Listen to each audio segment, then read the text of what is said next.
उदयपुर के फतेह सागर झील पर आप सभी का स्वागत, अभिनंदन। घड़ी में 9:30 बज रही है और कई गांवों में तो इस समय लोग सो जाते हैं, लेकिन फतेह सागर झील पर रात की 11 बजे तक यहाँ पर लोग रहते हैं, पूरा एंजॉय करते हैं। बहुत ही खूबसूरत यहाँ का दृश्य है, देखिए कितना गजब का। और ये फतेह सागर झील, ऐसी छतरियाँ यहाँ पर बनी हुई है, ऊपर सामने नीमच माता। कुल मिलाकर फतेह सागर की सुंदरता की क्या बात करें, जितनी बात करें उतनी कम है। वैसे हर झील यहाँ की अपने आप में विश्व विख्यात है, चाहे फतेह सागर हो, लेक पिछाला हो, बड़ी की झील हो, पुरोहितों का तालाब हो, उदय सागर झील हो। प्रत्येक झील का अपना एक इतिहास है, अपना वहाँ की संस्कृति है। झीलें उस समय की आवश्यकताएं थी, जब महाराणाओं ने देखा बहुत सारे अकाल पड़ रहे हैं, लोग परेशान हैं, पानी रुक नहीं रहा है, नदियाँ पानी बहकर चला जाता था। आखिर उस समय इंजीनियरों ने कितना दिमाग लगाया, इतने बड़े विशाल टीले को बांधना, पानी को रोकना, जलाशय को रोकना एक बड़ी चुनौती थी। लेकिन कहते हैं ना, जज्बा, हिम्मत, और उस समय के लोग बड़े नहीं, मैं तो उस समय देखो जामुन, तो उस समय की आवश्यकताएं थी। और किस प्रकार से सब पशुओं के माध्यम से ही काम हुआ कि हाथी, गधे, घोड़े, सभी पर माल लाद के लाना, बैलगाड़ियों का उपयोग, ये सब बहुत रहा था। और उसी से ही ये झीलें निर्माण हुई। ये बड़े बड़े पत्थर बैलगाड़ियों से लाए गए, ऊँट गाड़ियों से लाए गए। तो कुल मिलाकर हम इतिहास को देखें तो बहुत लंबा इतिहास है, जहाँ राजा महाराजों ने उस समय जब बहुत सारे ज़िले बनाई, बहुत सारे गांव उसमें डूब रहे थे, तो कैसे उनको पुनर्वास किया, अलग अलग रजवाड़े दिए, अलग अलग गांवों को बसाया, तो सभी को सबका सम्मान रखा। ऐसे इतिहास हमें उदय सागर का भी मिलता है, जहाँ किस प्रकार से वहाँ जो महात्मा जी थे, उन्होंने कहा कि पहले उदय सिंह जी को कहा कि पहले इन गाँव वालों को बसाओ, फिर दूसरी झील बनाओ। तो मतलब कुल मिलाकर जब झील बन गई तो उन्होंने कहा अब मैं यहाँ क्या करूँगा, तो फिर वो दूनी पे चले गए। ऐसे कई सारे प्राचीन इतिहास हमें उदयपुर में देखने को मिलते हैं। हर झील का अपना इतिहास है। सोचो, यहाँ जब झील बनी, उधर से पानी आता था, छोटा सा पानी रहता था, उसके बाद सारा पानी निकल जाता था, सीधा आयड़ नदी में चला जाता। सिसारमा नदी का पानी जब आता था तो सिसारमा नदी का पानी आधा इधर आता था, आधा उधर से निकल जाता था। राजा महाराजाओं ने अपने ज़माने में पानी को कैसे रोका जाए, उन्होंने बहुत पहले लेक पिछोला छोटा था, फिर उसको थोड़ा और क्षेत्रफल बढ़ाया, चांदपोल के वहाँ ओटा बना, फिर आगे एक और रंग सागर के वहाँ ओटा बना। इस करके ओटो बनाने की शुरुआत हुई।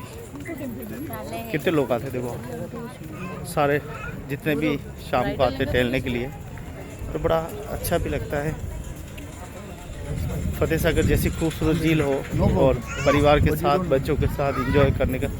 और उस ज़माने की ये दीवारें बनी हुई है, देखिए, ये आज की नहीं है, उस ज़माने की बनी हुई है। और कितनी मजबूती के साथ बनाई, हिली तक नहीं है। ये पत्थर भी नहीं हिले हैं, ये पत्थर भी आज भी मजबूती के साथ खड़े हैं। जामुन लाए देखो, समय समय के अलग अलग फल आते रहते हैं। श्रीमती जी लेके आई है जामुन। तो झीलों की नगरी का ये खूबसूरत फतेह सागर झील पर एंजॉय, आनंद। शाम को यहाँ पर खूब अधिकारी भी आते हैं, बहुत सारे लोग यहाँ पर नहाते भी हैं। एक समय था जब इसका पानी बहुत स्वच्छ था, पवित्र था, लेकिन आज ये वैसा नहीं है जैसा आप सोच रहे हैं। कई सारे गंदे नाले इसके अंदर गिर रहे हैं, कई सारे लोग गंदगी फेंक कर जा रहे हैं, और गंदगी भी ऐसी कि आप देख लेंगे तो आपके पैरों के तले ज़मीन खिसक जाएगी। इतनी खतरनाक गंदगी इन झीलों में फेंक कर रात को लोग चले जाते हैं। तो जागरूक रहें, सावधान रहें। उनका, और ऐसे लोगों पर कार्रवाई भी गवर्नमेंट को करनी चाहिए, प्रशासन को करनी चाहिए। लेकिन अंधेर नगरी में काना राजा, कौन किस पे कार्रवाई करे। फिर भी मेरे से जितना होता है उतना मैं जागरूक करता रहता हूँ, बताता रहता हूँ, यहाँ पर ये कमी है, यहाँ पर ये कमी है, यहाँ पर गंदगी हो रही है। मतलब प्रशासन को सब पता है, सब वीडियोस देखते हैं, सब उनको पता है, वो रोज़ सुनते हैं, लेकिन कोई भी इस पे जवाब नहीं देता, प्रतिक्रिया नहीं देता। क्योंकि प्रतिक्रिया देगा तो उसे काम करना पड़ेगा। काम तो कोई करना चाहता ही नहीं। ये कच्चे होते हैं तब तक तो खूब काम करते हैं, जितने भी अधिकारी होते हैं, जब तक इनको परमानेंट नहीं किया जाए तब तक तो ये दौड़ दौड़ के काम करेंगे। और जैसे पक्के हो जाते हैं और काम कच्चा हो जाता है, इनको कच्चे रहने दो, पक्का इनको करना ही नहीं। ऐसा पावर होना चाहिए अधिकारियों के हाथ में कि काम नहीं करने वाले को शाम को ही कह दो भैया सुबह से मत आना। इस तरीके की जब तक हमारी पॉलिसी नहीं बनेगी तब तक कुछ नहीं होगा। एग्ज़ाम में 2 मिनट लेट चले जाए तो उसको एग्ज़ाम नहीं दिया जाता है, और बाल भले वो कितना भी गिड़गिड़ा गेट खुलते नहीं है। इसी प्रकार से भ्रष्टाचार करने वाले कामचोर अधिकारियों को शाम को ही रवाना कर देना चाहिए, भैया सुबह मत आना। इस प्रकार का पॉलिसी होनी चाहिए, जब जाके देश प्रगति करेगा, हमारा व्यवस्था ही प्रगति करेगी। और राजा महाराजाओं में ऐसा था उस समय ये आवश्यकता थी। राजा महाराजाओं ने दबंगता के साथ इस काम को किया, बहुत दबंगता के साथ। जिले आप देखो 14 साल तक काम चला। 14 वर्ष बहुत लंबा समय होता है, तो हर जिले में लगभग 12 साल, 13 साल, 6 साल, 8 साल इस प्रकार से समय चलता रहा, तब जाके ये जिले बनी। कई मजदूरों ने योगदान दिया।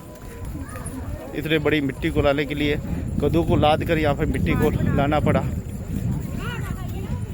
बहुत मेहनत और योगदान से इन जिलों का निर्माण हुआ। फिर हम ही लोग, हमारे अपने नगरवासी इसके अंदर अपने गंदे नाले, गंदगी फैलाने लगे, कचरा फेंकने लगे, फूल मालाएँ फेंकने लगे, और घर के गंदे गंदे नाले, साबुन का पानी, सीवरेज लाइन का पानी, नालियों का पानी ऐसे बहता रहा। और ये व्यवस्थाएं, पानी की जो जल की व्यवस्थाएं थी वो सारी गंदे नाले में परिवर्तन हुई। कुल मिला के अगर हम अपने शहर की सुरक्षा रक्षा नहीं करेंगे तो कौन करेगा। ये देखिए, राजा महाराजा जब उस समय घर मकान नहीं होते थे, क्योंकि यहाँ तो कोई बहुत कम आबादी थी, उस समय से छोटे छोटे महल बनाए गए। चलिए जामुन का टेस्ट करते हैं। फतेह सागर झील पर जामुन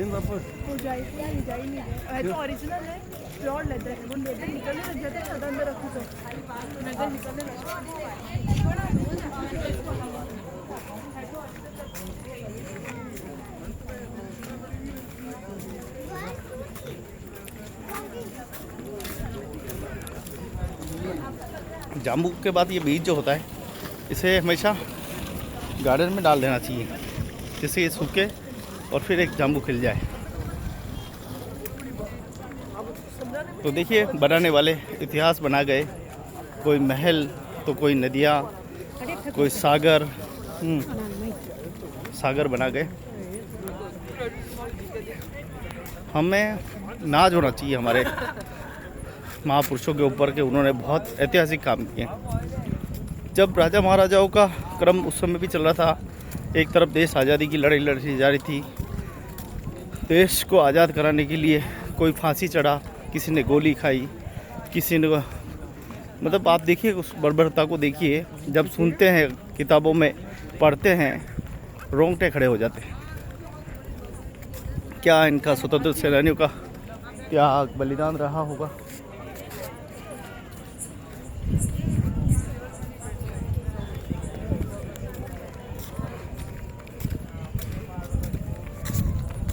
तो रात को 10 बजे वहाँ वो लाइट सामने जो दिख रही है सज्जनगढ़ की, वो बंद हो जाती है। पहले जब हम छोटे थे तो उसी जगह रहते थे, और एक छोटी सी लाइट जलती थी उस समय, छोटी सी एक बल्ब जलता था 100 वाट का, और वो बल्ब बंद होता था। कुछ नहीं था उधर, जंगल था। धीरे धीरे आबादी बसती गई, शहर के लोग बाहर आए, प्लॉटें खरीदे, ज़मीनें खरीदी।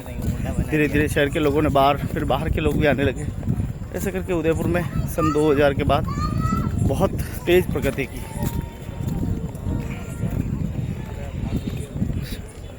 तो फतेह सागर झील के बारे में आप क्या सोचते हैं, और उन महापुरुषों के बारे में आप क्या सोचते हैं, ज़रूर कमेंट्स बॉक्स में लिखें, अपने सुविचार लिखें। और अगर आपने झीलों की नगरी उदयपुर का खूबसूरत शहर नहीं देखा है, एक बार ज़रूर देखें, आनंद लें। और आप किसी भी शहर में रहते हो, स्वच्छता सबसे बड़ा धर्म है। स्वच्छता स्वच्छ रखें, स्वस्थ रखें, क्योंकि हम सबका कर्तव्य है कि हम अपनी झीलों की नगरी या हमारी झीलें, नदियाँ, नाले, कुएं, बावड़ी, इन सब को साफ़ करने की जिम्मेदारी हम सबकी है। स्वच्छ रखने की, सुरक्षित रखने की जिम्मेदारी सबकी है। सरकार अकेली नहीं कर सकती, हम सबको मिलकर काम को करना होगा। तो अच्छा लगा फतेह सागर झील पर ये आपके साथ खूबसूरत वीडियो के पल बहुत अच्छे लगे। बहुत बहुत धन्यवाद। जय हिंद, जय भारत। वीडियो अगर अच्छा लगा हो तो अपना आशीर्वाद ज़रूर प्रदान करें।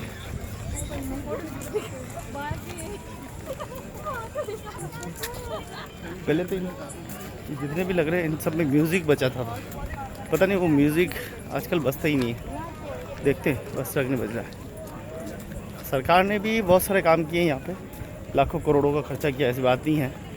देश आज़ादी के बाद और इस झील को निर्माण के बाद ये इतनी 4 फीट चौड़ी की इसमें साउंड बजता था, लेकिन अभी नहीं बज रहा है। बीच में बच्चा बजा था, माई FM चलता रहता था इसके अंदर, तड़का तड़की सब चलते रहते थे जिससे लोग यहाँ मनोरंजन करते थे। अब तो आवाज़ ही नहीं आती।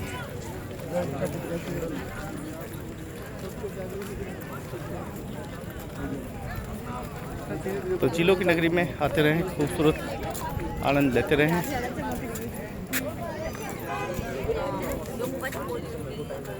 तो पधारो सा हमारे देश उदयपुर। जय उदयपुर, जय भगवान।